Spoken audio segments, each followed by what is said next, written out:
Hello everyone, मेरा नाम है दीपांश पांडे और आप देख रहे हैं हमारा यूट्यूब चैनल स्टडी अप पन्ना। आज हम अपनी एक्टिव से पैसिव वॉइस की सीरीज का 4th पार्ट पढ़ने जा रहे हैं। अभी तक मैं आपको 3 पार्ट बता चुका हूं, जिसमें मैंने सबसे पहले आपको टेंसेस के एक्टिव से पैसिव वॉइस चेंज करना बताया है। सेकेंड वीडियो में मैंने मॉडल वर्ब्स के एक्टिव से पैसिव वॉइस चेंज करना आपको सिखाया है।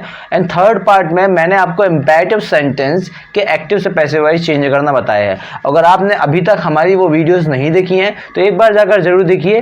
क्या होगा, आप अगर वो वाली वीडियोज़ एक बार देख लेंगे तो ये जो आज आप पढ़ने वाले हैं मेरे से, ये आपको टोटली क्या आ जाएगा, समझ में आ जाएगा। ठीक है, तो फिर चलिए शुरू करते हैं। तो आज हम एक्टिव से पैसिव वॉइस पढ़ेंगे इन्फिनेटिव सेंटेंसेस के। इन्फिनेटिव सेंटेंसेस के एक्टिव से पैसिव वॉइस आज की इस वीडियो में हम सीखेंगे। तो चलिए शुरू करते हैं कुछ एग्जांपल्स और कुछ रूल्स की हेल्प से। अब यहाँ पर मैंने कुछ आपको इन्फॉर्मेशन दी है, उसको थोड़ा सा ध्यान से समझना है। अब अगर यदि एक्टिव वॉइस की स्टार्टिंग किसी हुई हो, सबसे पहले क्या आया हो, सब्जेक्ट आया हो, फिर क्या आया हो, एजेमार आया हो, एजेमार आया हो, या कभी वॉज वर आ जाए, या कभी हैज हैव आ जाए, या कभी हैड आ जाए। ठीक है, उसके बाद क्या दिया हो, टू दिया हो, टू प्लस वर्ब का क्या दिया हो, फर्स्ट फॉर्म दिया हो। ये टू प्लस वर्ब का फर्स्ट फॉर्म आप दिख रहा, इसको बोलते हैं इन्फिनेटिव टाइप। ठीक है, इन्फिनेटिव सेंटेंस का एक टाइप है जिसमें टू के बाद वर्ब का कौन सा फॉर्म आता है, हमेशा फर्स्ट फॉर्म आता है। ठीक है, तो क्या करना है, जब सबसे पहले एक्टिव वॉइस में क्या दिया हो, सब्जेक्ट दिया हो, उसके बाद क्या दिया हो, एज दिया हो, एम दिया हो, आर दिया हो, वॉज दिया हो, वर दिया हो, हैड दिया हो, हैज हैव दिया हो।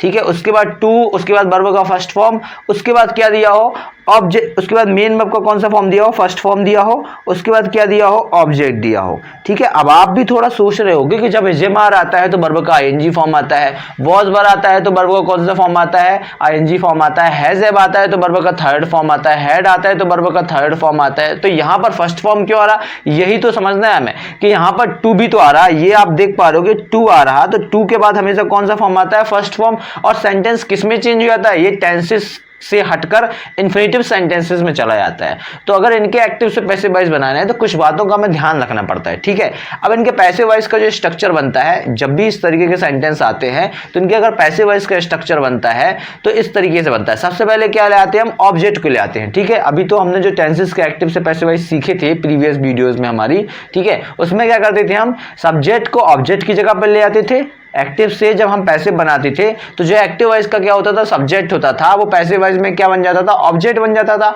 और जो एक्टिव वॉइस का क्या होता था, ऑब्जेक्ट होता था, वो पैसिव वॉइस में क्या बन जाता था, सब्जेक्ट बन जाता था। तो वही चीज यहाँ पे करनी है। अब देखिए, ऑब्जेक्ट यहाँ पर लास्ट में आ रहा है एक्टिव वॉइस में। स्ट्रक्चर बेस देखा जाए तो सबसे पहले क्या है, सब्जेक्ट, और लास्ट में क्या है, ऑब्जेक्ट। लेकिन पैसिव वॉइस में क्या है, ऑब्जेक्ट सबसे पहले आया है, उसके बाद यही हेल्पिंग वर्ब से, में सारी हेल्पिंग वर्ब तो आएंगी नहीं, जो हेल्पिंग वर्ब एक्टिव वॉइस में दी होगी उसी को हमें क्या करना है, कन्वर्ट करना है पैसिव वॉइस में। बस इतना याद रखना है कि मान लो, मैं आपको एक चीज समझाऊं, मान लो सेंटेंस में लिखा है ही इज, एक्टिव वॉइस में लिखा है he is to beat me, he is to beat me लिखा है, मान लीजिए।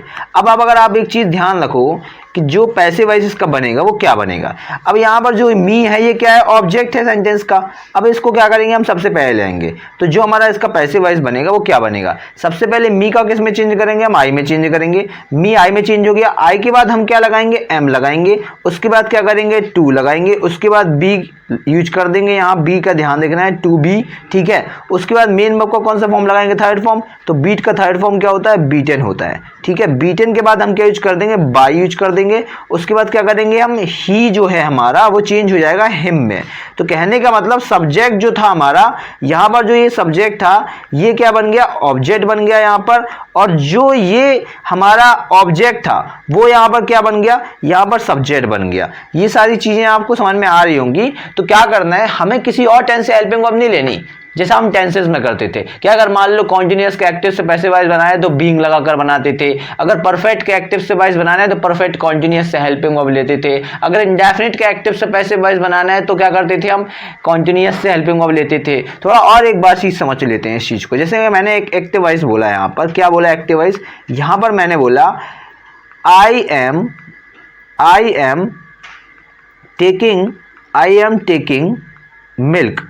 Taking milk. अब थोड़ा सा इस चीज का पैसिव वॉइस देखना। अभी मैंने एक पैसिव वॉइस बनाया था जिसमें एजेमार आया था, लेकिन वहां पर क्या आया था, टू भी आया था। लेकिन इसका जो पैसिव वॉइस बनेगा वो कैसे बनेगा, देखिए ये क्या है, टेंसेस के हैं। यहाँ पर हमें पता है कि एम लगा है तो आईएनजी फॉर्म आया है, इट मीन्स ये प्रेजेंट कॉन्टिन्यूअस का एक्टिव वॉइस है। अब इसका पैसिव वॉइस बनाना है तो प्रेजेंट कॉन्टिन्यूअस किसी से हेल्पिंग वर्ब नहीं लेता है, प्रेजेंट कॉन्टिन्यूअस अपनी ही हेल्पिंग वर्ब्स को कन्वर्ट करता है और उस क्या लगा लेता है, बीइंग लगा लेता है। ठीक है, अपने में ही वो क्या कर देता है, किसी और टेंस से कोई हेल्पिंग वर्ब नहीं लेता। पैसिव वॉइस बनाने के लिए वो भी इज़ेमार का ही यूज करता है। ठीक है, और साथ में क्या लगा लेता है, बीइंग लगा लेता है। तो सबसे पहले क्या लाया, मिल्क को आगे लाए। यहाँ पे मिल्क हमारा क्या था, ऑब्जेक्ट था, इधर ऑब्जेक्ट था, लेकिन इधर क्या बन गया, सेंटेंस का सब्जेक्ट बन गया। तो मिल्क यहां पर आया, मिल्क के साथ हमने क्या लगाया, मिल्क के साथ हमने लगाया इज, क्योंकि जो भी नाउन क्या होती है, अनकाउंटेबल होती है। ठीक है, उसको हमें क्या मानना पड़ता है, सिंगुलर ही मानना पड़ता है। तो ये मिल्क क्या है, अनकाउंटेबल है, ये काउंट हो नहीं सकता। इसकी क्वांटिटी निकाली जा सकती है लेकिन काउंट नहीं कर सकते हम 1 2 3 करके। तो मिल्क क्या हो गया, सिंगुलर।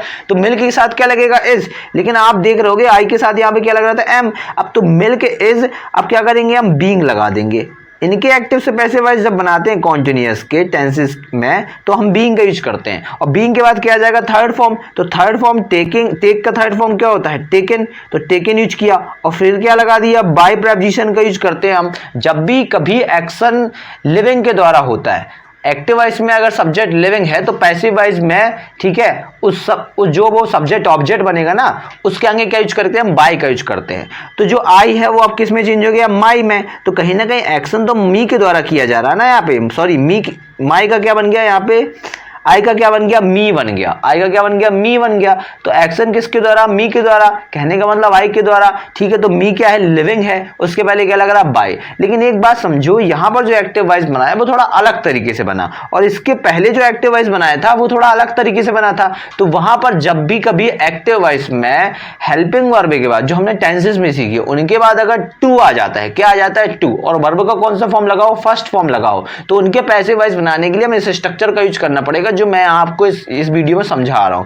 क्या है स्ट्रक्चर, सबसे पहले हमें क्या रखना पड़ेगा, ऑब्जेक्ट रखना पड़ेगा। उसके बाद हमें जो भी हेल्पिंग वर्ब आई है वही हेल्पिंग वर्ब रखेंगे हम। थोड़ा सिंगुलर प्लूरल उसका हमें ध्यान देना पड़ेगा, वो आपको मैं एग्जांपल्स में समझाऊंगा। ठीक है, उसके बाद क्या यूज करना है, टू का यूज करना है। उसके बाद ये बी लगाना है। उसके बाद मेन वर्ब का जो एक्टिव से पैसिव वॉइस जब बनाते हैं हम तो थर्ड फॉर्म में चेंज करते हैं, तो थर्ड फॉर्म लगाएंगे। ठीक है, उसके बाद बाय प्रेपोजिशन का यूज करेंगे जो कि लिविंग के लिए होता है। उसके बाद क्या यूज कर देंगे, सब्जेक्ट, जो एक्टिव वॉइस का सब्जेक्ट है वही पैसिव वॉइस में क्या बनेगा, ऑब्जेक्ट की जगह पर जाएगा। तो कहने का मतलब मैंने यहाँ सब्जेक्ट लिखा है लेकिन जाना कहाँ है, ये जगह कौन सी है, ऑब्जेक्ट की जगह है। This is the object place. ठीक है, ये कौन सा प्लेस है, ऑब्जेक्ट का प्लेस है। ठीक है, अब आगे थोड़ा सा हम एग्जांपल्स की हेल्प से इन सब चीजों को समझेंगे। अब यहां पर हमारा फर्स्ट एग्जांपल है, my wife was to write a letter. My wife was to write a letter. अब देखिए यहां पर वॉज टू आया, अगर ये टेंस का होता तो आईएनजी फॉर्म नहीं आता, राइट का राइटिंग नहीं होता, लेकिन यहां पर नहीं आया ना, क्योंकि बीच में टू भी तो आया है। टू बताएगा आपको, टू प्लस वर्ब का फर्स्ट फॉर्म बताएगा आपको कि ये कौन सा सेंटेंस है, इन्फिनेटिव सेंटेंस है। इनके पैसिव वॉइस थोड़ा अलग तरीके से बनेंगे, जो मैंने आपको स्ट्रक्चर बताया उससे बनेंगे। सबसे पहले क्या करेंगे हम, आबोक हमारा क्या है, पूरा ये आबोक हमारा क्या है, ऑब्जेक्ट है, तो ये आगे आएगा। आबोक के साथ क्या लगाएंगे हम, वॉज लगाएंगे, किसी और टेंस से हेल्पिंग हम नहीं लेंगे। उसके बाद क्या करेंगे, टू का यूज करेंगे, टू बी का यूज करेंगे। उसके बाद राइट का थर्ड फॉर्म लगाएंगे, रिटन। रिटन हो गया हमारा क्या, यहाँ पे वर्ब का थर्ड फॉर्म हो गया। उसके बाद बाय प्रेपोजिशन का यूज करेंगे, फिर माई वाइफ का क्या लिखेंगे, माई वाइफ ही लिखेंगे, क्योंकि ये तो चेंज होने वाला नहीं, माई वाइफ का क्या आएगा, माई वाइफ ही आएगा। ठीक है, अब नेक्स्ट एग्जांपल है, I have to do it. I have to do it. अब यहां पर जो हमारा डू के बाद इट दिया है, ये हमारा क्या है, ऑब्जेक्ट है। इट को सबसे पहले लाएंगे हम, इट के साथ क्या लगेगा, हैज लगेगा। अब देखिए हैव क्यों नहीं आया, क्योंकि आई के साथ हैव लगता है, बट आई के साथ हैव लगता है, लेकिन इट के साथ क्या लगता है, हैज लगता है। हम किसी और टेंस से हेल्पिंग वर्ब तो नहीं ले रहे, लेकिन हमें ये तो देखना पड़ेगा ना कि सिंगुलर सब्जेक्ट है या प्लूरल सब्जेक्ट है। इट क्या है, सिंगुलर सब्जेक्ट है, और आई क्या है, प्लूरल सब्जेक्ट है। तो आई के साथ लगता है हैव, बट इट के साथ लगता है हैज। तो इट के साथ लगाया हमने हैज, उसके बाद टू का यूज किया, उसके बाद लगाया बी, उसके बाद डू का थर्ड फॉर्म क्या हो जाएगा, डन। यहां पर जो डू का थर्ड फॉर्म क्या दिया है, डन दिया है, वो लिखना है। उसके बाद बाय प्रेपोजिशन, उसके बाद आई का क्या हो गया, आई का क्या हो गया, मी हो गया। इतना आपको ध्यान रखना है कि देखिए ही का क्या होता है, हिम होता है। ही का क्या होता है, हिम। सी का क्या होता है, हर। ठीक है, जब भी हम एक्टिव से पैसिव वॉइस बनाते हैं, इट का क्या रहता है, इट ही रहता है। नेम का क्या हो जाता है, नेम ही रहता है। ठीक है, नेम का नेम होता है। आई का क्या हो जाता है, मी हो जाता है। वी का क्या हो जाता है, अस हो जाता है। दे का क्या होता है, दैम। ठीक है, दे का क्या होता है, दैम। एंड यू का क्या रहता है, यूं ही रहता है। इन सब चीज़ों का हमें ध्यान रखना है। आप स्क्रीनशॉट भी ले सकते हैं कि ये सब जो चीज़ें मैं चेंज कर रहा हूँ ये कैसे हो रही हैं। और आप अगर अच्छे से समझना चाहते हैं तो आप मेरे यहाँ मैंने डिस्क्रिप्शन में, नीचे वीडियो के डिस्क्रिप्शन में मैंने लिंक डाली है एक्टिव से पैसिव वॉइस का फर्स्ट पार्ट। अब उसको एक बार जरूर देखिए। वो टेंसेस के मैंने वहाँ पे क्या सिखाए हैं, एक्टिव से पैसिव वॉइस बनाना सिखाए हैं। उसको आप देख लोगे एक बार तो आपको ये वाला जो टाइप मैं बता रहा हूँ इन्फिनिटिव सेंटेंस, ये एकदम पूरा एकदम समझ में आ जाएगा क्लियर तरीके से। ठीक है, अब कुछ चीज़ें और समझते हैं। ठीक है, ये दो चीजें बेसिक सी थी जो हमने समझी। अब कुछ और एग्जांपल्स हम लेते हैं। यहां पर हमने एक और एग्जांपल लिया है, they had to play cricket. अब क्या किया इसमें, जो क्रिकेट है उसको आगे ले आए हम, तो क्रिकेट आगे आ गया। क्रिकेट के साथ हमने हैड का यूज किया। यहाँ पे क्रिकेट के साथ देखिए, अब जो हैड होता है वो सिंगुलर प्लूरल दोनों के साथ लगता है, क्योंकि हैड एक सिंगल हेल्पिंग वर्ब होती है जो कि कहाँ लगती है, पास्ट परफेक्ट टेंस में लगती है। बट यहाँ पर थोड़ा अलग तरीके से समझो इस चीज को कि यहाँ क्रिकेट के साथ हैड क्यों लग रहा, क्योंकि हैड वर्ब तो होता ही है ना। अब चाहे दे हो तो भी हैड आएगा, क्रिकेट हो तो भी हैड आएगा। तो क्रिकेट के साथ हैड लगाया, उसके बाद क्या यूज किया, टू, उसके बाद बी, उसके बाद प्ले का थर्ड फॉर्म क्या हो गया, प्लेड हो गया। प्ले का थर्ड फॉर्म क्या यूज कर दिया हमने यहाँ पर, प्लेड कर दिया। उसके बाद बाई आ गया, उसके बाद दे का क्या आ गया, दैम। अभी आपको मैंने बताया था कि दे का क्या हो जाएगा, दैम हो जाएगा। नेक्स्ट एग्जांपल देख लेते हैं, he has to purchase a radio set. अब अ रेडियो सेट क्या है, ये जो हमारा क्या है सेंटेंस का ऑब्जेक्ट है। इसको हम पहले लाएंगे तो अ रेडियो के साथ क्या लगेगा, हैज लगेगा। ठीक है, ही के साथ भी हैज लगेगा क्योंकि ही भी सिंगुलर है और अ रेडियो भी क्या है, सिंगुलर सब्जेक्ट है। एक रेडियो की बात हो रही है ना। अब अगर रेडियोज होता तो हम हैव लगा देते, अगर रेडियोज होता तो हम हैव लगा देते, बट अभी क्या है, अ रेडियो है। ठीक है, तो a radio has to be, purchase का थर्ड फॉर्म क्या आ जाएगा, परचेस्ड आ जाएगा। ठीक है, ईडी लगा देंगे, फिर बाई, फिर हिम। ही का क्या हो जाएगा यहाँ पर, हिम हो जाएगा। इस तरीके से आप क्या कर सकते हो, चीजों को समझ सकते हो। अब आगे कुछ और एग्जांपल्स देखते हैं। नेक्स्ट एग्जांपल दिया है मैंने, I had to read this novel. अब आप तो चेंज कर ही लोगे, आप एक बार खुद चेंज करके देखो, बिना पेन और कॉपी लेके आप बैठो और खुद चेंज करके देखो क्या कितना आसान लगेगा आपको चेंज करना। सबसे पहले आपको क्या करना है, दिस नोवेल हमारा क्या है, सेंटेंस का ऑब्जेक्ट है, तो हम आगे ले आएंगे इसको। उसके बाद हम हैड लगा देंगे क्योंकि यहाँ पर भी हैड आया एक के बाद, तो हैड का हैड आ गया। उसके बाद टू प्लस टू के बाद बी लगा देंगे तो टू बी बन गया। और रीड का जो थर्ड फॉर्म होता है वो रेड होता है, पढ़ते रेड है लेकिन स्पेलिंग क्या होती है, सेम होती है, READ। और यहाँ पे भी क्या रहेगी, READ, लेकिन इसको पढ़ेंगे क्या, रेड। ठीक है, क्या पढ़ना है हमको, रेड पढ़ना है, रीड नहीं पढ़ना है। ठीक है, उसके बाद बाय के बाद क्या कर देंगे, मी लिख देंगे, क्योंकि जो आई है वो किस में चेंज हो गया, मी में चेंज हो गया। नेक्स्ट एग्जांपल देख लेते हैं, we have to kill the criminals. We have to kill the criminals से क्या मतलब हुआ है यहाँ पे कि हमें क्या करना है, हमें क्रिमिनल्स को मारना है। ठीक है, क्या करना है, मारना है। ठीक है, अब इसका पैसे वाइज जब बनाएंगे तो द क्रिमिनल्स क्या आ जाएगा, आगे ऑब्जेक्ट यही है हमारा, तो द क्रिमिनल्स यहाँ पे आ गया। उसके बाद क्या करेंगे, वी के साथ भी हैव लगेगा और क्रिमिनल्स क्या है, क्रिमिनल्स प्लूरल नंबर सब्जेक्ट है, क्रिमिनल बस तो है नहीं, क्रिमिनल्स है। ठीक है, तो क्रिमिनल्स के साथ भी क्या लगेगा, हैव लगेगा, क्योंकि जो वी प्लूरल नंबर सब्जेक्ट है उसके साथ हैव लगता है, तो क्रिमिनल्स भी क्या है, प्लूरल नंबर सब्जेक्ट है। यहाँ पर तो जो एक्टिव वॉइस का ऑब्जेक्ट होता है वो पैसिव वॉइस में सब्जेक्ट ही तो बनता है, तो यहाँ पर ये सब्जेक्ट की जगह पे आया यानी कि सब्जेक्ट बन गया है, तो सब्जेक्ट के अकॉर्डिंग हेल्पिंग वर्ब लगेगी ना। तो क्रिमिनल्स के साथ क्या लगा, हैव लगा। आप ये मत सोचो कि हाँ एज इट इज कॉपी कर दिया, कॉपी नहीं किया, वी के साथ हैव लगा, लेकिन द क्रिमिनल्स के साथ भी क्या लगा, हैव लगा। उसका सिर्फ एक ही रीजन है कि जो क्रिमिनल्स है वो क्या है, प्लूरल नंबर सब्जेक्ट है, तो क्रिमिनल्स के साथ भी क्या लगा, क्रिमिनल के साथ लगा दिया हैव। उसके बाद टू बी, उसके बाद किल का थर्ड फॉर्म क्या आ गया, यहाँ पे किल का थर्ड फॉर्म आ गया किल्ड। यहाँ पर जो ये किल्ड है ये क्या है, वर्ब का थर्ड फॉर्म है। किल का थर्ड फॉर्म क्या आ गया, किल्ड आ गया। फिर बाय लगा दिया और बी का क्या हो गया, जो ये बी है ये आप बी देख रहे हो, बी का क्या हो गया, अस हो गया। ठीक है, यहाँ पर आप समझ पा रहे होगे आसानी से हमने क्या किया, यहाँ पर चीजों को समझ लिया कि जो ये बी है बी का ही क्या हुआ है, यहाँ पर अस हुआ है। ठीक है, अब हम सेकेंड टाइप को पढ़ेंगे। सेकेंड टाइप के जो एक्टिव पैसिव हैं उनको कैसे बनाते हैं। इन्फिनेटिव सेंटेंसेस के जो एक्टिव से पैसिव वाइज होते हैं, ये हमारा उसका सेकेंड टाइप है। इसमें क्या होता है, एक्टिव वॉइस के स्ट्रक्चर आप देख पा रहे होगे। एक्टिव वॉइस के स्ट्रक्चर क्या है, सबसे पहले देयर आएगा, देयर के बाद वर्ब दी होगी, कोई वर्ब एजएमआर में भी हो सकती है या वाज वर्ब में हो सकती है। ठीक है, उसके बाद नाउन आएगा सब्जेक्ट के रूप में। उसके बाद इन्फिनेटिव टू, एंड उसके बाद वर्ब का कौन सा फॉर्म होगा, फर्स्ट फॉर्म होगा।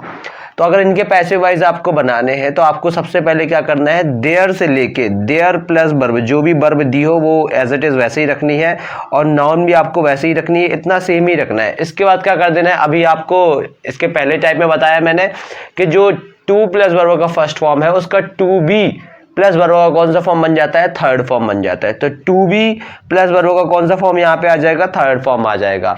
देखिए एक्टिव से पैसिव वाइज जब हम बनाते हैं इन्फिनेटिव सेंटेंसेस के, तो उनमें टू के बाद क्या लगा होता है, वर्ब का फर्स्ट फॉर्म लगा होता है।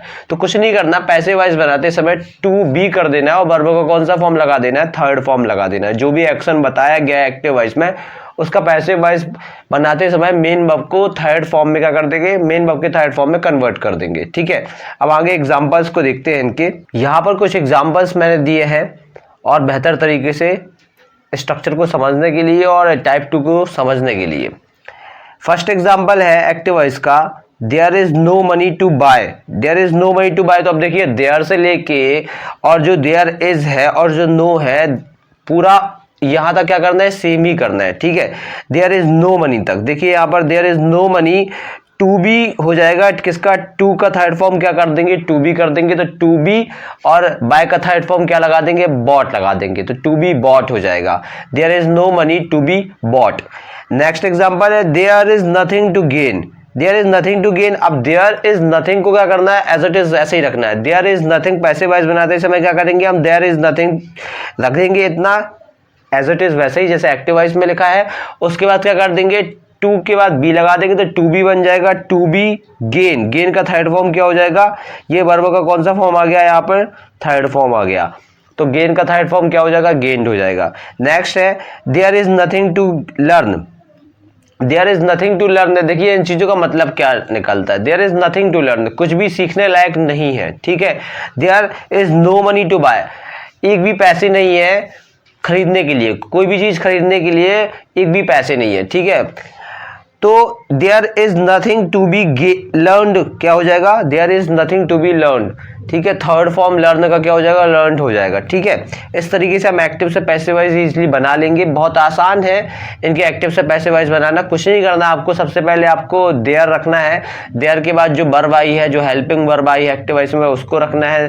ठीक है, आपको बस टू तक सेम टू सेम जाना है, जैसा टू तक जितना भी एक्टिव वाइज में लिखा होगा उसको वैसे ही रखना है। टू के बाद आपको क्या लगा देना है, बी लगा देना है और जो एक्शन बताया गया है उसका थर्ड फॉर्म लगा देना है, तो बन जाएगा पैसिव वाइज। इस तरीके से आपका कर लोगे, इजीली बना लोगे पैसिव वाइज। कुछ और एग्जांपल्स देख लेते हैं समझने के लिए इन सभी चीजों को। नेक्स्ट एग्जांपल है हमारा, there is time to play. There is time to play, अब देखिए देयर से लेके इस टाइम टू तक क्या करेंगे हम, सेम टू सेम रखेंगे। उसके बाद क्या लगा देंगे, बी लगा देंगे और प्ले का थर्ड फॉर्म क्या हो जाएगा, प्लेड हो जाएगा। यहाँ वर्ब का कौन सा फॉर्म आ गया, थर्ड फॉर्म आ गया। आपको कुछ नहीं करना, देयर आपको एज इट इज वैसे ही रखना है, हेल्पिंग वर्ब भी एज इट इज वैसे ही रखनी है एक्टिव से पैसिव बनाते समय। ठीक है, आपको टू तक जाना है, बस आपको इतना रखना है जहां तक टू आया है तो वहां तक जाना है। और उसके बाद आपको कर देना है, टू के बाद वर्ब का जो फर्स्ट फॉर्म है उसको आपको थर्ड फॉर्म में कन्वर्ट करना है और टू के बाद आपको क्या रख देना है, बी रख देना है। तो टू बी प्लस वर्ब का कौन सा फॉर्म हो जाएगा, थर्ड फॉर्म हो जाएगा। इसके बाद नेक्स्ट एग्जांपल है, there is time to study. अब इसका पैसिव वॉइस क्या बनेगा, इसका पैसिव वॉइस बनेगा, there is time to be studied, मतलब स्टडी का थर्ड फॉर्म क्या हो जाएगा, स्टडीड हो जाएगा। नेक्स्ट है, देयर इज नथिंग टू से।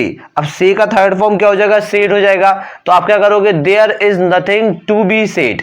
टू बी क्या कर दोगे, आप लगा दोगे, मतलब टू तो लगाना ही लगाना है, एक्टिव वॉइस में दिया, उसके बाद बी और लगा देना है और आपको वर्ब का कौन सा फॉर्म लगा देना है, थर्ड फॉर्म लगा देना है। तो टू बी सेड हो जाएगा। नेक्स्ट है, there is nothing to be said हो गया ये वाला। अब नेक्स्ट है, there was time to labour. There was time to labour, तो इसका पैसिव वॉइस कैसे बनेगा, देयर वॉज का वॉज ही रखोगे, यहाँ पर हेल्पिंग वॉइस में चेंजेस नहीं करने, जो हेल्पिंग वर्ब लिखी है वही रखनी है। There was time to be laboured हो जाएगा, क्या हो जाएगा, there was time to be laboured. यहाँ पर लेबर का थर्ड फॉर्म क्या हो जाएगा, लेवर्ड हो जाएगा। इस तरीके से आप इजिली क्या कर लोगे, बना लोगे एक्टिव से पैसिव वॉइस। अब हमारे जो है वो टाइप 3 के एक्टिव से पैसिव वॉइस कैसे बनाते हैं इन्फिनेटिव सेंटेंसेस के। टाइप 3 में क्या आया है ये देख लेते हैं। टाइप 3 में अगर किसी एक्टिव वॉइस की starting it plus verb plus noun इतना इतना आपको समझ में आया, it plus verb plus noun. उसके बाद तो आपको कुछ नहीं करना है। इन्फिनेटिव 2 प्लस V1 का मतलब है ये इन्फिनेटिव सेंटेंसेस है, ठीक है। इनके पैसिव वॉइस बनाने के लिए आपको 2 प्लस V1 को किसमें कन्वर्ट करना पड़ेगा, 2 प्लस बी प्लस वर्ब का थर्ड फॉर्म। आपको 2 के बाद लगा देना है बी और फिर लगा देना है वर्ब का थर्ड फॉर्म, ठीक है। और यहां पर एक ऑब्जेक्ट भी आएगा, तो आपको क्या करना है, उस ऑब्जेक्ट को इट वर्ब, ये तो सेम ही रखना है, it verb plus noun. It verb से क्या मतलब है, जेम आ सकता है, वॉज वर्ब आ सकता है, कोई भी हेल्पिंग वर्ब आ सकती है। तो it plus verb plus noun plus object को आपको क्या करना है, यहां से ऑब्जेक्ट को आपको उठाकर कहां रख देना है, यहां रख देना है, ठीक है। और उसके बाद आपको लगा देना है फॉर। उसके बाद आपको क्या यूज कर देना है, फॉर यूज कर देना है। उसके बाद टू बी के बाद सीधा वर्ब का कौन सा फॉर्म आ जाएगा, थर्ड फॉर्म आ जाएगा। आप इजीली क्या कर लोगे, एक्टिव से पैसिव वॉइस बना लोगे। कुछ नहीं करना आपको, इट के बाद जो हेल्पिंग वर्ब दी हो एक्टिव वॉइस में, इट के बाद वो रखनी है हेल्पिंग वर्ब। उसके बाद क्या दिया होगा, उसके बाद कोई नाउन दी होगी तो नाउन का एज इट इज वैसे ही रख देना है। और जो एक्टिव वॉइस का ऑब्जेक्ट है उसको पैसिव वॉइस बनाते समय उस नाउन के बाद में रख देना है। और उसके बाद आपको लगा देना है फॉर, उसके बाद आपको टू बी, और उसके बाद वर्ब का कौन सा फॉर्म लगा देना है, थर्ड फॉर्म लगा देना है। एक्टिव वॉइस में वर्ब का फर्स्ट फॉर्म जो दिया है उसको थर्ड फॉर्म के रूप में क्या कर देना है, कन्वर्ट कर देना है, ठीक है। तो आगे देखते हैं इनके एक्टिव पैसिव के मैंने यहां पर एग्जांपल्स दिए हैं, इनको समझते हैं कैसे बनाते हैं। फर्स्ट एग्जांपल है, it is time to prepare for the examination. It is time to prepare for the examination. इसका पैसिव वॉइस क्या करेंगे हम बनाते समय, it is time for the examination. हमारा क्या है, दो द एग्जामिनेशन है, इसको ये हम मान लेंगे हमारा क्या है, ऑब्जेक्ट है, ठीक है। ये ऑब्जेक्ट है, इसको अपन क्या करेंगे, इट इज टाइम तक तो अपन ने सेम टू सेम रखा, ठीक है। फिर फॉर द एग्जामिनेशन अपन ने क्या कर दिया, फॉर तो लगाना ही लगाना है एक्टिव से पैसिव बनाने में, ठीक है। उसके बाद क्या कर दिया, ये जो द एग्जामिनेशन है ये ऑब्जेक्ट है, इसको कहाँ ले आए, आगे ले आए, ठीक है। उसके बाद क्या किया, टू बी लगाया। उसके बाद प्रिपेयर का थर्ड फॉर्म क्या हो जाएगा, प्रिपेयर्ड हो जाएगा। यहाँ पर जो प्रिपेयर है, प्रिपेयर का ही थर्ड फॉर्म क्या आया है, प्रिपेयर्ड आया है। इस तरीके से आप इजिली एक्टिव से पैसिव वॉइस बना लोगे। नेक्स्ट एग्जाम्पल देख लेते हैं, it is time to learn computer. अब देखिए यहाँ पर आप इजिली पहचान लोगे जो कंप्यूटर है वो क्या है, ऑब्जेक्ट है। आसानी से पहचाना जा सकता है कि कंप्यूटर क्या है, ऑब्जेक्ट है। ऑब्जेक्ट वो कहलाता है जिस पर एक्शन होता है, ठीक है। एक्शन लर्न है, और लर्न क्या करना है, कंप्यूटर करना है। सीखने वाला काम किस पर करना है, कंप्यूटर पे करना है। यह सही समय है। यहाँ पर जो मतलब निकलता है इन सेंटेंसेस का, जैसे कि यहाँ पर लिखा है, it is time to prepare for the examination. यह तैयारी करने का अपने एग्जाम के लिए सही समय है, या एग्जाम की तैयारी करने का ये क्या है, सही समय है। यहाँ पर ये बोला जा रहा है। दूसरा एग्जांपल है, it is time to learn computer. यह सही समय है कंप्यूटर सीखने का। तो अगर इनका पैसिव वॉइस बनाना है तो क्या करेंगे, इट इज टाइम तो अपन सेम का सेम रखेंगे। उसके बाद क्या लगाना है, फॉर लगाना है। उसके बाद ऑब्जेक्ट को आगे ले आना है। तो कंप्यूटर क्या है, ऑब्जेक्ट है, तो कंप्यूटर यहाँ पे आ गया, कंप्यूटर को अपन ने यहाँ रख दिया। फिर टू है तो टू बी कर दिया। टू बी के बाद लर्न का थर्ड फॉर्म क्या हो जाएगा, लर्नड हो जाएगा, ठीक है। इस तरीके से आप क्या कर लो, एक्टिव से पैसिव वॉइस बना लोगे। नेक्स्ट एग्जांपल है, it is time to do our homework. यह सही समय है हमारे होमवर्क का करने का। हमारे होमवर्क को करने का यह क्या है, सही समय है, यहाँ पर ये बोला जा रहा है। तो अपन क्या करेंगे, इट इज टाइम को एज इट इज रखा, उसके बाद लगाया फॉर। उसके बाद अवर कंप्यूटर या अवर होमवर्क जो हमारा यहाँ पर दिया हुआ है ये क्या है, ऑब्जेक्ट है। तो अवर होमवर्क को अपन एज इट इज आगे ले आएंगे। उसके बाद टू के बाद अपन क्या लगा देंगे, टू बी कर देंगे। टू यहाँ पे आ जाएगा, टू बी हो जाएगा। टू के बाद बी लगा दोगे। उसके बाद आपको डू का थर्ड फॉर्म क्या कर देना है, डन कर देना है। यहाँ पर जो डन लिखा है वो वर्ब का क्या है, थर्ड फॉर्म है। इस तरीके से आप आसानी से एक्टिव से पैसिव वॉइस बना लोगे। अगर किसी भी एक्टिव वॉइस की स्टार्टिंग इट इज से हो रही है या इट वॉज से हो रही है तो अपन क्या करेंगे, इनका पैसिव वॉइस बनाने के लिए इट इज या इट वॉज को सेम टू सेम रखेंगे। उसके बाद अपन फॉर लगा देंगे। उसके बाद ऑब्जेक्ट को लगा देंगे। उसके बाद टू को जो है, टू के वर्ब को, टू के बाद अपन क्या लगा देंगे, बी लगा देंगे। उसके बाद वर्ब का कौन सा फॉर्म लगा देंगे, थर्ड फॉर्म लगा देंगे। जब भी किसी एक्टिव वॉइस में टू प्लस V1 दिखे तो उसका पैसिव वॉइस बनाते समय आपको याद रखना है कि उसका पैसिव वॉइस बनाते समय टू बी प्लस वर्ब का कौन सा फॉर्म हो जाता है, थर्ड फॉर्म हो जाता है। कुछ और एग्जाम्पल्स मैंने दिए हैं यहाँ पर, इनको और अच्छे समझने के लिए। फर्स्ट एग्जाम्पल है हमारा, it is time to play cricket. यह क्रिकेट खेलने का क्या है, सही समय है। अब इसका पैसिव वॉइस बनाना बहुत आसान है। अपन क्या करेंगे, इट इज टाइम को अपन एज इट इज वैसे ही रख देंगे। इसके बाद क्या लगा देंगे, फॉर। इसके बाद जो ऑब्जेक्ट क्रिकेट है उसको आगे ले आएंगे। देखिए यहाँ पर क्रिकेट यहाँ पर आ गया, और क्रिकेट के बाद अपन टू बी लगा देंगे। टू बी के बाद अपन वर्ब का कौन सा फॉर्म लगा देंगे, थर्ड फॉर्म लगा देंगे। तो ये हो गया प्ले का थर्ड फॉर्म क्या, प्लेट। नेक्स्ट एग्जांपल है it is time to teach English. यह सही समय है इंग्लिश पढ़ाने का। तो क्या करेंगे, इट इज टाइम को अपन एज इट इज वैसे ही रखें पैसिव वॉइस में, उसके बाद लगा देंगे फॉर, उसके बाद अपन इंग्लिश जो हमारा ऑब्जेक्ट है उसको आगे ले आएंगे और टू बी के बाद अपन क्या कर देंगे, टीच का थर्ड फॉर्म क्या होता है, टॉट होता है। तो बना क्या passive voice, it is time for English to be taught. It is time for English to be taught, बहुत इजी है। नेक्स्ट है it is time to make delicious food.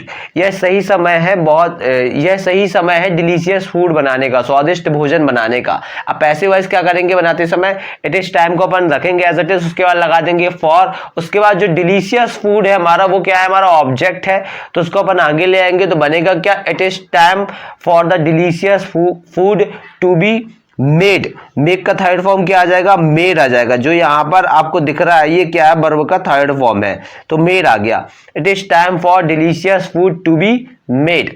Easily आप इस तरीके से पैसिव वॉइस बना सकते हो। मैंने जितने भी टाइप के इन्फिनेटिव सेंटेंस एग्जाम में पूछे जाते हैं, एक्टिव वॉइस, इन्फिनेटिव सेंटेंसेस के एक्टिव वॉइस, वो सारे मैंने आपको सिखाए हैं।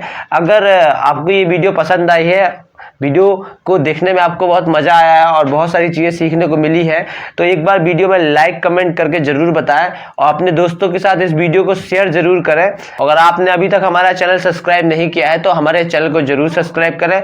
और अगर आप हमारे टेलीग्राम चैनल से जुड़ना चाहते हैं तो आप टेलीग्राम पर जाकर स्टडी हब पन्ना 7415 आप सर्च कर सकते हैं और हमारे टेलीग्राम पेज से जुड़ सकते हैं। वहां पर इस वीडियो में मैंने आपको जो भी पढ़ाया उसकी आपको पीडीएफ मिल जाएगी।